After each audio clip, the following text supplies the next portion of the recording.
Is milk harmful for people with diabetes? Can it raise blood sugar levels? What's the best type of milk?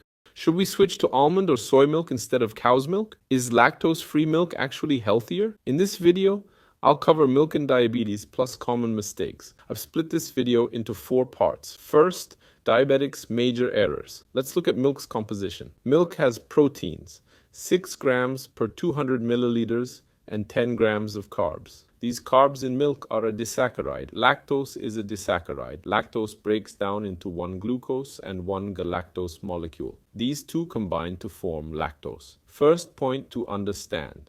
This 10 grams of carbs per 200 milliliters compared to other drinks, you'll see it's a low amount. A glass of grape juice has about 32 grams of carbs and no protein, so it's absorbed even faster. Orange juice has about 22 grams of carbs per 200 milliliters serving, so just from milk's composition you can see it's not that simple. Milk has glucose and galactose, which quickly disproves that argument. Diabetics don't just need to worry about the glycemic index. What's the glycemic index? It's how much a food raises your blood sugar. Other factors also affect blood sugar control. For example, sugar content, which we've seen isn't as high in milk as people claim, though it's a simpler sugar, it digests a bit faster with a glycemic load of 10 per serving. Milk also contains proteins and fats, lowering its glycemic index and making it a highly nutritious food rich in vitamins. It's packed with vitamins A,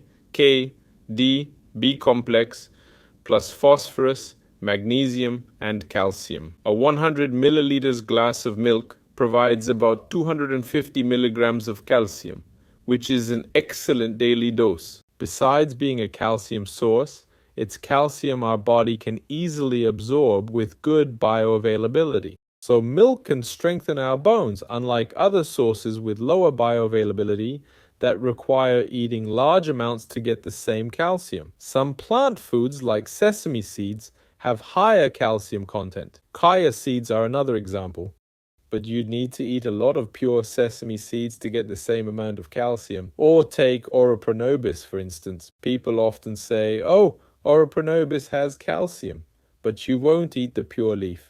Remember, I'm comparing the same amount and weight here.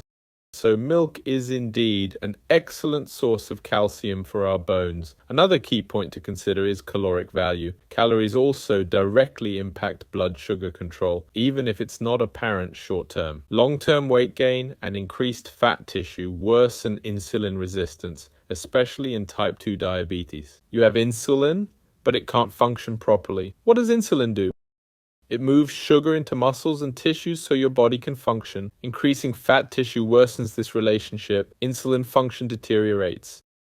So the caloric value of each meal matters too. Milk doesn't provide many calories, unlike drinks like chocolate milk, which has added sugar and other caloric elements. So diabetics' first big mistake is focusing only on glycemic index. How much will that item raise blood sugar levels?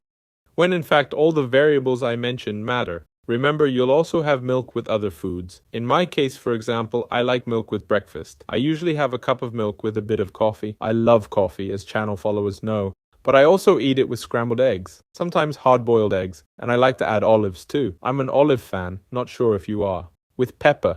I enjoy jalapeno pepper with olives, eggs, and milk. When I do this, I lower the glycemic index even more. Why? I'm adding good fats and other protein sources. Often I eat fruit with some chia seeds too, to further improve the fiber content. Papaya with chia, for example. Fibers are carbs too, but our body can't absorb them. Many people don't know this. They just look at the nutrition label. Oh, it has so many carbs, but many of those carbs are actually fiber. So you need to rethink this. Since your body won't absorb fiber carbs, they won't affect your blood sugar levels. Instead, they'll lower the meal's glycemic index. So stop focusing only on glycemic index. I explain this in consultations too. When I see diabetics, many are surprised. Oh, I thought I just checked glycemic index. Just look at the carb count and what glycemic index it would have. Then I'd have good control. In reality, you must consider everything to control diabetes smartly. Don't be a slave to what you're told. Often this info is false, often lacking scientific backing that could negatively impact your diabetes control. I also hear a lot that with this info, it's much easier to manage diabetes. I always stress that having a nutritionist and an endocrinologist is crucial, as they're key professionals for diabetes care. But remember, as a doctor, I won't be at your home checking what you eat for breakfast or if you're taking meds on time, for instance. It's up to you to stay informed and make the best choices. Got it? So now you know. There are 3 more errors, 3 key points I'll share with you. If you're enjoying this and finding it helpful, if it's cleared things up, please like and subscribe to the channel, hit the bell, select all options to get notified whenever I post. Let's aim for 15,000 likes. Each like helps warn another diabetic. Number 2. Lactose-free milk. I've heard many diabetics say they drink lactose-free milk because it's healthier and better for diabetes. But is this really true? Actually, it's not. Why? What happens with lactose-free milk? During production, they add lactase enzyme, which breaks lactose into galactose and glucose. So lactose-free milk is actually a simpler sugar. The molecule is pre-broken, leading to faster digestion. We know milk's glycemic index is low, usually around 42. Under 50 is low, 50, 70 is moderate, over 70 is high for glycemic index. Lactose-free milk has a slightly higher glycemic index. It's not high, but it doesn't make much sense for diabetes. There's no clear benefit. When is lactose-free milk beneficial? For those who are lactose intolerant and can't drink milk, you'll need to avoid it, okay? Or opt for lactose-free milk. Some people aren't lactose intolerant but are very sensitive, experiencing many digestive issues with milk. Like, I drink milk and rush to the bathroom with diarrhea or vomiting. In that case, it's worth switching to lactose-free milk, alright? I know videos claim humans are the only milk-drinking animals, but we're just smart enough to do it. You wouldn't expect other animals to have milk factories, would you? That's not a valid argument. Some people also say milk is inflammatory. From a scientific standpoint, this hasn't been confirmed. Many studies show milk is anti-inflammatory for those without lactose intolerance. It's beneficial for health, nutritious, and can act as an anti-inflammatory food. If you're lactose intolerant or allergic to milk protein, it'll be inflammatory, but that's a separate issue. Besides lactose intolerance, there's a rare milk protein allergy I should mention. In those cases, it's best to avoid milk. We've seen it's not worth buying lactose-free milk if you're not lactose intolerant. That's the second mistake. And number 3, plant-based milk. Is plant-based milk healthier or more nutritious than cow's milk? There are many types.